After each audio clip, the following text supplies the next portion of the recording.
কিছুদিন আগে ছাত্র শিবিরের ঢাকা বিশ্ববিদ্যালয় শাখার সেক্রেটারি এস এম ফরহাদ বললেন যে ছাত্র শিবির কারো রক কেটেছে কিনা আপনারা গুগলে সার্চ দিয়ে দেখবেন, কিছুই পাবেন না।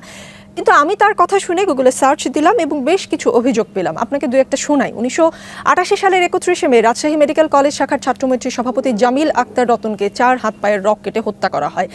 1989 সালে রমজান মাসে ছাত্র ইউনিয়নের রাজশাহী বিশ্ববিদ্যালয় শাখার সভাপতি গাজী গোলাম মোস্তফাকে ইফতারের দাওয়াত দিয়ে নিয়ে গিয়ে হাতের রক কেটে দেওয়া হয়। এরকম আরও বেশ কিছু অভিযোগ গুগলে সার্চ করে আমি পেয়েছি। সত্য মিথ্যা আসলে আরেকটু ইনভেস্টিগেট করলে হয়তো আমি বের করতে পারতাম।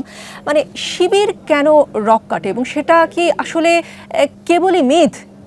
সত্যতা নিশ্চয়ই আছে। এমনি এমনি তো যা রটে তার তো কিছু বটেও নাকি?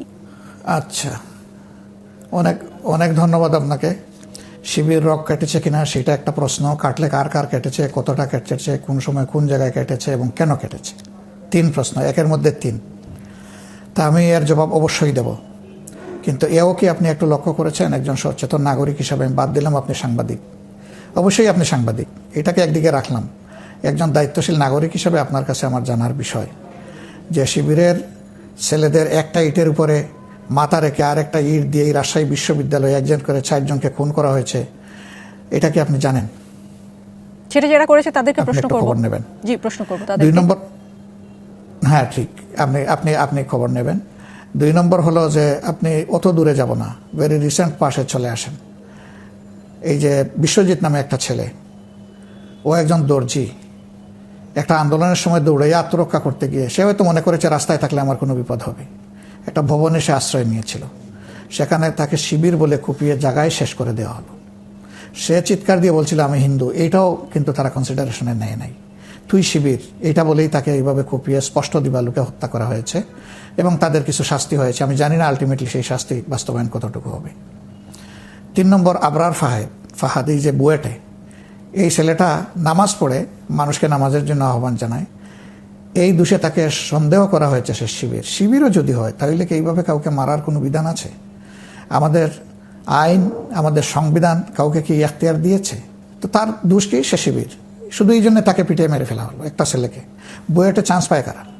বাংলাদেশে মেধার জগতে সর্বোচ্চ আসনে যাদের অবস্থান, তারা একটা বড় ধরনের প্রতিদ্বন্দ্বিতার মধ্য দিয়ে নিজেদের জায়গাটা করে নেয়।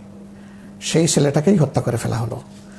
এরকম শত শত ছেলেকে বিভিন্ন ক্যাম্পাসের বাইরে হত্যা করা হয়েছে। এখন আসেন রক কাটার ব্যাপারে আমি যাচ্ছি। রক কাটার ব্যাপারে সুনির্দিষ্ট কোনো অভিযোগে যদি মামলা হয়ে থাকে এবং বাংলাদেশের আদালতে যদি এটা প্রমাণিত হয়, তাহলে যে যার শাস্তি পাওয়ার পাবে। আমি তার পক্ষে দাঁড়াবো কেন? প্রশ্নই ওঠে না। সে শিবির হোক আর যেই হোক, এই ধরনের অপকর্ম যেই করবে শাস্তি সে পাক, এটা আমি দাবি করি। কিন্তু শিবির রক্ষাটা এটা বলে যে প্রপাগান্ডা চালানো হয় আমাদের বিরুদ্ধে, তার বাস্তবতা চ্যালেঞ্জ করে আমরা বহুবার বলেছি কতগুলা রোগের রগ কোথায় কাটা হয়েছে আমাদেরকে কেউ দিয়ে একটু সাহায্য করেন। এবং সেইগুলার ব্যাপারে যে সমস্ত অভিযোগ হয়েছিল সেই অভিযোগগুলো আদালতে কিভাবে নিষ্পত্তি হয়েছে তা সহ একটু আমাদেরকে দিয়ে সাহায্য করেন। অভিযোগ যেহেতু আমাদের বিরুদ্ধে, তাইলে অভিযোগকারীদের দায়িত্ব হচ্ছে বিষয়টা আমাদেরকে দিয়ে সহযোগিতা করা।